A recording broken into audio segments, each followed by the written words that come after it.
Hello guys, welcome to Eden aquatics. So guys, நம்ம வந்து ரீசெண்டாக ரேம் சிக்லெட் வாங்கியிருந்தோம் போன சாட்டர்டே தான். ஸோ அப்போ பார்த்தீங்கன்னா நம்மக்கிட்ட டேங்க்கில் இப்போதைக்கு நம்ம டேங்க்கில் விட்டுறலான்னு சொல்லி நம்மளோட பிளான்டட் டேங்க் லோடெக் பிளான்டட் டேங்க்கில் நம்ம விட்டு வச்சுருந்தோம். ஸோ அந்த வீடியோ தான் நம்ம சேனலில் போட்டிருக்கோம். ஸோ அதை பார்க்கலன்னா அதை பார்த்துட்டு வாங்க. ஸோ இப்போ டேட் பார்த்தீங்கன்னா 26. ஸோ இப்போ பார்த்தீங்கன்னா பள்ளம் தோண்டி வச்சுருக்கு. அது ஒரு பள்ளம் இல்லை, அந்த கார்னரில் ஒரு பள்ளமும் இந்த கார்னரில் ஒரு பள்ளமும் தோண்டி வச்சுருக்காங்க. ஸோ அதுவும் இல்லாமல் கைஸ், ஃபீமேலுக்கு டியூப் வெளியே இறங்கியிருக்கு. எனக்கு வந்து இதுங்க ப்ரீட் ஆக போகுதுன்னு தெரிஞ்சிருச்சு, அவ்வளோதான். ஆனால் ஃபீமேலுக்கு டியூப் இறங்கிருச்சுன்னா அவன் எக்கு லே பண்ண ஸ்டார்ட் பண்ணிடும். எனக்கு ஆக்சுவலி பிளானே அது கிடையாது. எனக்கு வந்து புது டேங்க் வாங்குற வரைக்கும் இவங்க இதுக்குள்ளே இருக்கட்டும் தான் வச்சேன். பார்த்தா இப்போவே எக்லாம் லே பண்ணி ப்ரீட் பண்ண ஆரம்பிச்சிருன்னு தான் நினைக்கிறேன். ஸோ நம்ம வந்து வெயிட் பண்ணி இருந்து தான் பார்க்கணும். ஸோ இன்னொரு பேரையும் நான் தேடுறேன். அந்த பேர் எங்கே இருக்குன்னே தெரில கைஸ். அந்த ரெண்டு மீனும் பார்க்கவே முடியறதில்ல. அவனுங்க அங்கே எங்கேயாவது போய் உட்காந்துட்டு இருக்கானுங்களா, இல்லை அவனுங்களும் முட்டை போடுறதுக்கு ஏதாவது பண்ணிக்கிட்டு இருக்காங்களான்னு தெரியல. பட் ஆனால் அந்த ஃபீமேல் பார்த்திங்கன்னா இந்த சைடு வராது. ஸோ இந்த ஃபீமேல் தான் இந்த சைடு இருக்கும். ஸோ இதோட வயிற்றில் டியூப் இறங்கியிருக்கனால இது வந்து எக்கு போட போகுதுன்னு கன்ஃபார்மு. பட் இன்னொன்று எனக்கு எப்படின்னு தெரியலை. பட் இவனுக்கு டிஸ்டர்பன்ஸாக இருக்கிறதே மாலி தான். ஸோ வந்து நம்ம என்ன ஏதுன்றதை கொஞ்ச நேரம் கழித்து வந்து பார்க்கலாம். ஸோ கைஸ், இப்போ பார்த்தீங்கன்னா டேட் 27. So March date 27, 2024. இப்போ நெக்ஸ்ட் டே ஆயிடுச்சு. ஸோ வந்து பார்த்தீங்கன்னா இந்த டைம் வந்து அந்த இடத்துல கொஞ்சம் ரெண்டு பேரும் ஒன்றா சேர்ந்து அந்த இடம் டூர் வர்றாங்க. ஸோ அந்த இடம் பள்ளமாக்கி வச்சுருக்காங்க. ஸோ இந்த இடத்துல தான் ரொம்ப கான்சன்ட்ரேஷனாக அந்த பள்ளத்தை ரொம்ப மும்முரமாக பண்ணிக்கிட்டு இருக்காங்க. ஸோ இங்கே தான் எங்கே வைக்க போகுதுன்னு நினைக்கிறேன். ஆக்சுவலி நான் தனியாக ஒரு டேங்க் செட் பண்ணியிருக்காங்க பண்ணலான்னு நினச்சேன். இப்போவே இதுங்க வந்து எக்கு வைக்க போகிறது நினச்சா எனக்கு ஆச்சரியமாக இருக்குது. ஸோ அதனால் இதுக்காக வெயிட் பண்ணலான்னு நினச்சேன். ஸோ ஓகே கைஸ், என்ன நடக்குதுன்றதை இன்னும் கொஞ்ச நேரம் கழிச்சு பார்ப்போம். ஸோ கைஸ், இப்போ பார்த்தீங்கன்னா ஈவினிங் ஆயிடுச்சு. ஸோ அதே டேட் 27 தான் இருக்கிறேன். ஸோ இப்போ வந்து எக்ஸு போட ஆரம்பிச்சிருச்சு. என்ன பண்ணுறதுனே தெரில கைஸ் எனக்கு. இப்போ வந்து நான் அந்த இடத்துல ஒரு டைல் வச்சுருந்தா நல்லா இருந்திருக்கும்னு யோசிக்கிறேன். ஸோ நான் வந்து அப்புறமா பார்த்துக்கலாம், டைல் கிடச்ச அப்புறம் வச்சிடலாம் அப்படின்னு நினச்சேன். ஸோ அவங்க அதுக்குள்ளே சாயிலில் எக்கை லே பண்ண ஆரம்பிச்சிட்டாங்க. ஸோ உங்களுக்கே தெரியும், மெயில் அண்ட் ஃபீமேல் வந்து எக் லே பண்ணி ஃபர்டிலைஸ் பண்ணிகிட்ருக்கிறது உங்களுக்கு பார்த்தா தெரியும். ஸோ அதான் இப்போ நான் வந்து வீடியோ பிடிச்சிட்ருக்கேன். ஸோ நான் இங்கே வந்து வீடியோ பிடிச்சிட்ருக்கிறது பார்த்திங்கன்னா அதுங்களுக்கு கொஞ்சம் டிஸ்டர்பன்ஸாக இருக்குதுன்னு நினைக்கிறேன். ஏன்னா கொஞ்சம் மெயில் நவுந்து போயிடுறான். ஸோ அப்பப்போ போய் ஃபீமேலுக்கு அந்த எக்கை ஃபர்டிலைஸ் பண்ணிடுறான். பட் இன்னொரு பேர் இருக்குது கைஸ். அந்த பேர் என்ன தான் பண்ணுதுன்றது எனக்கு தெரிய மாட்டேங்குது. அது டேங்கோட அந்த மூலையில் இருக்குது. ஸோ அந்த மூலையில் என்னால் பார்க்க முடியாது. இந்த சைடு மட்டும்தான் என்னால் பார்க்க முடியும். அந்த சைடு பார்த்திங்கன்னா செவுரு கவர் ஆகிருக்கு. ஸோ என்ன நடக்குதுன்றதை நம்ம இன்னும் கொஞ்ச நேரம் கழிச்சு வந்து பார்ப்போம். இதுங்களை வந்து டிஸ்டர்ப் பண்ண தேவையில்லை. ஸோ கைஸ், இப்போ பார்த்தீங்கன்னா நைட் ஆயிடுச்சு. ஸோ நான் வந்து அக்வேரியம் லைட் ஆஃப் பண்ணிட்டு போய் தூங்கிட்டேன். ஸோ வந்து பார்த்தேன் நைட்டு எழுந்து வந்து. ஸோ இப்போ ஒரு டைம் ஒரு 1:30 இருக்கும். ஸோ எக்கு நல்லா தான் இருக்குது, நல்லா பாதுகாத்துட்ருக்காங்க. ஸோ கைஸ், இப்போ வந்து டே 28. ஸோ மார்னிங் இப்போ வந்து பார்த்தீங்கன்னா டைம் ஒரு 6-7 ஆக போகுது. ஸோ இப்போ பார்த்தீங்கன்னா இன்னொரு பேரை நான் வந்து கண்டுபிடிச்சிட்டேன். அது என்னன்னா, ஃபுட்டு போடும்போது அவனுங்க வெளியே வந்தானுங்க. ஸோ அவனுங்க பார்த்தீங்கன்னா இந்த இடத்துல இருந்து தான் வெளியே வந்தானுங்க. ஸோ இந்த இடத்துல அவங்க லைட்டாக நவுத்தி காட்டுறேன் பாருங்கள். ஸோ வந்து இன்னொரு செடி இருக்குது, அந்த செடி நவுத்துறேன். பார்த்தீங்கன்னா அங்கே ஒரு மெயில் தருதா.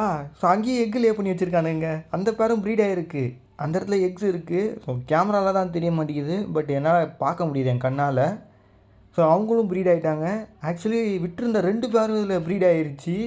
இவ்வளோ வேகமாக ப்ரீட் ஆகும் நான் எதிர்பார்க்கவே இல்லை கைஸ். நான் வந்து ஒரு ஒரு மாதம் இல்லை 2 மாதம் ஆகும் டேங்க் செட் ஆனதுக்கப்புறம் ப்ரீட் ஆகும்னு நினச்சேன். பட் இவ்வளோ ஃபாஸ்ட்டாக போன சாட்டர்டே தான் வாங்கிட்டு வந்தேன். அதுக்குள்ளே இப்போ ப்ரீட் ஆகிருச்சு. ரெண்டுமே ப்ரீட் ஆகிருச்சு. இப்போ என்ன பிரச்சனைனா, இதை நான் வந்து தனியாக ஒரு டேங்க் வாங்கி அதில் போட்டு உங்களுக்கு நல்லா இந்த வீடியோவாக எடுத்து காட்டி எப்படி இதை ப்ரீட் பண்ணுறதுன்னு எக்ஸ்பிளைன் பண்ணலான்னு நினச்சேன். இப்போ பார்த்தீங்கன்னா இவனுங்களே டேங்க்குள்ளே எல்லாத்தையும் பண்ணிக்கிட்டு இருக்காங்க. இதை வந்து எப்படி எக்ஸ்பிளைன் பண்ணுறதுனே தெரில. ஸோ ஒரே ஒரு ப்ரீடிங் வந்து நான் கேட்ச் பண்ணேன். ஸோ அது இந்த பேரோடது தான். பட் அந்த பேர் அந்த மூலையில் இருக்கனால நம்மளால் வீடியோ எடுக்க முடியல. ஸோ இப்போ பார்த்தீங்கன்னா நேற்று எக்கு வந்து நிறைய இருந்தது. இப்போ பார்த்தீங்கன்னா எக்கு கம்மியாக இருக்குது. ஸோ நான் வந்து ப்ளூ மெடிசன் வாங்கி வச்சுருக்கேன், அதான் அந்த ஆன்டி ஃபங்கல் மெடிசனு. ஸோ அது பார்த்திங்கன்னா அது இந்த எக்கு ஃபங்கல் இன்ஃபெக்ஷன் வராமல் இருக்கிறதுக்காக போடணும்னு வாங்கி வச்சுருந்தேன். பட் இந்த டேங்க்கில் நான் அதை எப்படி போட முடியும்? ஸோ எக்கை தனியாக வச்சு அதை போட்டு ட்ரீட் பண்ணலான்னு நினச்சேன். பட் இப்போ பார்த்தீங்கன்னா அந்த எக்கில் எந்த விதமான ஃபங்கல் இன்ஃபெக்ஷனும் கிடையாது. அந்த எக்கு கவுண்ட்டு கம்மியாக இருக்குது. ஸோ அதுக்கெல்லாம் பார்த்தீங்கன்னா ஃபங்கல் வந்திருக்கலாம். ஸோ அது வந்து இந்த மெயில் அண்டு அந்த ஃபீமேலே ஏதோ பண்ணி சாப்பிட்ருக்கலாம்.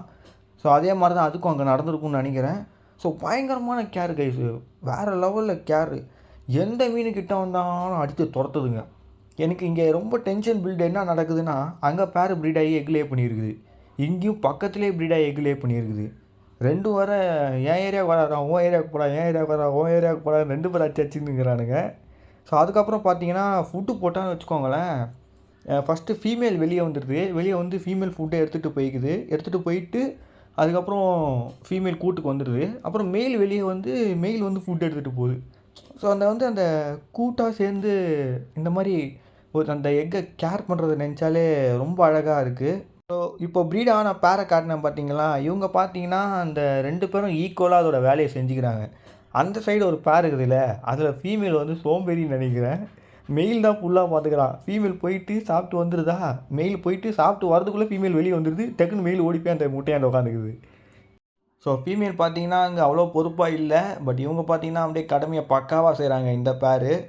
ஸோ இப்போ வந்து நான் இதுக்கு சந்தோஷப்படுறதா வருத்தப்படுறதானே தெரில கைஸ். இப்போ முட்டையை என்னால் தனியாக பிரிக்க முடியாது. இப்போ பேரண்டிங் தான் பண்ணி ஆகணும். நான் ஏதாவது ஃபீட் பண்ணோன்னு நினச்சா கூட இந்த மாலி ஜீப்ராஸ்லாம் வந்து அடித்து நவுத்திடுவாங்க. ஸோ இப்போ குட்டி வந்துருச்சுன்னா கண்டிப்பாக மாலி ஜீப்ரா வந்து அட்டாக் பண்ணி அதை எவ்வளோ முடியுமோ அவ்வளோ சாப்பிட்டப்ப முயற்சி பண்ணுவாங்க.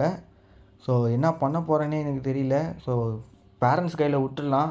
பேரண்ட்ஸ் காட் பண்ணி ஓரளவுக்கு பெருசாக எடுத்துகிட்டு வந்துட்டாங்கன்னா நம்ம டேங்க்லேருந்து பிரிச்சிடலாம் கைஸ். ஸோ ஏஞ்சல் பார்த்தீங்கன்னா இந்த சைடு வர முடியாது இந்த பேர்கிட்ட. ஸோ அது வந்து அந்த பேர்கிட்ட போகும் ஏஞ்சல். அந்த ஃபீமேல் ஏஞ்சல் பார்த்திங்கன்னா அந்த பேர்கிட்ட போயிட்டு அங்கே போய் பார்க்கும். அங்கே அந்த மெயில் வந்து ஏஞ்சலை போட்டு அப்படியே செமையாக அடிச்சுட்டு போயிடுவாங்க. ஏஞ்சலுக்கே பயம் அதுக்கிட்ட போதுக்கே எல்லா மீனுங்களும் இப்போ பயந்து தான் இருக்குது. ஜீப்ரா பார்த்தீங்கன்னா அப்படியே அந்த மீனோட டாப்லேயே நீந்திக்கிட்டு இருக்குங்க. ஸோ வந்து கீழே நீந்த மாட்டேங்குது. மாலி தான் கொஞ்சம் ஏடா கூடமாக பண்ணிக்கிட்டு இருக்கு. அந்த அந்த கூட்டுக்குள்ளே போகிறது, அந்த சாயிலை தட்டி விட்டுட்டு அந்த பள்ளத்தில் பாதி சாயிலை தள்ளி விட்டுருதுங்க. ஸோ அது வந்து எக்கு மேலேயே ஊந்துருது. ஸோ அது வந்து எக்கு மேலே விழும்போது இதுங்க என்ன பண்ணுதுன்னா திருப்பி அந்த சாயிலை எடுத்து தள்ளி வச்சிருது. எக்கு மேலே விழுந்த சாயில், அந்த உருண்டையாக இருக்குமே அந்த சாயிலை. ஸோ அதை அப்படியே தள்ளி வச்சிருது. ஸோ அதெல்லாம் பார்க்க ரொம்ப நல்லாயிருக்கு. கேர்லாம் நல்லாயிருக்கு. ஸோ எக்கு கிட்ட கேர் பண்ணுறது ரொம்ப நல்லாயிருக்கு. பட் ஃப்ரைஸ் வெளியே வரும்போது எப்படின்னு எனக்கு தெரியல. ஸோ இந்த வந்து ஜீப்ரா, மாலி அண்டு ஏஞ்சல் கிட்டலாம் வந்து ப்ரொடெக்ட் பண்ணணும். குட்டிங்களை மெயினாக ப்ரொடெக்ட் பண்ணி ஆகணும். ஸோ அதுவும் இல்லாமல் பக்கத்தில் இன்னொரு பேர் இருக்குது, அதுங்களும் அதை பண்ணி ஆகணும். ஸோ 2 பேரோட குட்டிங்களும் ஒன்று சேர்ந்து கொலாப்ஸ் ஆகி அங்கே என்ன நடக்க போகுதுன்னு தெரியல. ஸோ எல்லாம் பொறுத்து இருந்து பார்ப்போம். ஸோ சூன் நம்ம இந்த மாதிரி ஒரு வீடியோ போடலாம் கேஸ். என்ன தான் நடக்குதுன்றதை பார்க்கலாம். ஸோ இவ்வளோ சீக்கிரம் ப்ரீட் ஆகிட்டானுங்க. இன்னொரு டேங்க் வாங்கி உங்களுக்கு ப்ரீடிங் பிளான்லாம் பண்ணலான்னு நினச்சா இதிலே நீங்கள் செட்டில் பண்ண ஆரம்பிச்சிட்டிங்களா? ஸோ ஓகே கைஸ், இதோட இந்த வீடியோவை எந்த பண்ணிக்கிறேன். ஸோ அடுத்த எக் ஹேட்ச் ஆனதுக்கப்புறம் என்ன தான் நடக்குதுன்ற வீடியோ வந்து நம்ம சேனலில் போடலாம். ஸோ மறக்காமல் நம்ம சேனலை சப்ஸ்கிரைப் பண்ணி வச்சுக்கோங்க. இவ்வளோ சீக்கிரமாக நான் என்னோடய ப்ரீடிங் வீடியோ போடுவேன்னு நான் எதிர்பார்க்கல. பட் நான் என்னமோ நினச்சேன், என்னென்னா இப்படிலாம் பண்ணலாம் அப்படிலாம் பண்ணலான்னு நினச்சேன். பட் இது வந்து இப்படி முடிஞ்சு விட்டது. என்ன பண்ணுறது? ஸோ ஓகே கைஸ், வெயிட் பண்ணி இருந்து எல்லாம் பார்க்கலாம். இன்ஃபோசோரியாலாம் நான் க்ரியேட் பண்ணவே இல்லை ஃபஸ்ட்டு ஃபீடுக்கு. ஃபஸ்ட்டு ஃபீடே என்ன போட போகிறேன்னு எனக்கு சரியாக தெரியல. ஸோ வந்து நெக்ஸ்ட்டு அது வந்து கொஞ்சம் பெருசாக வந்ததுக்கப்புறம் பிரெயின் ஸ்ட்ரீம் போட்டுடலாம். ஸோ அது போடும்போதே மற்றதுங்க வந்து தின்றுங்க. ஸோ இதுங்களுக்கு கிடைக்குமா கூட தெரில. ஸோ எல்லாம் பார்க்கலாம் கைஸ், வெயிட் பண்ணியிருந்து பார்க்கலாம். ஸோ மறக்காமல் நம்ம சேனலுக்கு சப்ஸ்கிரைப் பண்ணுறேங்க. அதுக்கப்புறம் பெல் பட்டன் அழுத்திக்கோங்க. அப்போ தான் நம்ம போகிற வீடியோஸ்லாம் வரும். ஸோ இந்த சுவாரஸ்யமான விஷயம் என்ன நடக்க போகுது, இதுங்க வந்து குட்டிங்களை காப்பாற்றுமா காப்பாற்றாதா, இல்லை குட்டிங்களை சாப்பிட்ருமா, இல்லை குட்டிங்க மற்ற மீனை சாப்பிட்ருமா, என்ன ஏதுன்றதை நம்ம அடுத்த வீடியோக்கு நம்ம பொறுத்து இருந்து பார்க்கலாம். ஸோ ஓகே கைஸ், இதோட இந்த வீடியோவை எண்ட் பண்ணிக்கிறேன். see you in next video. Bye bye guys.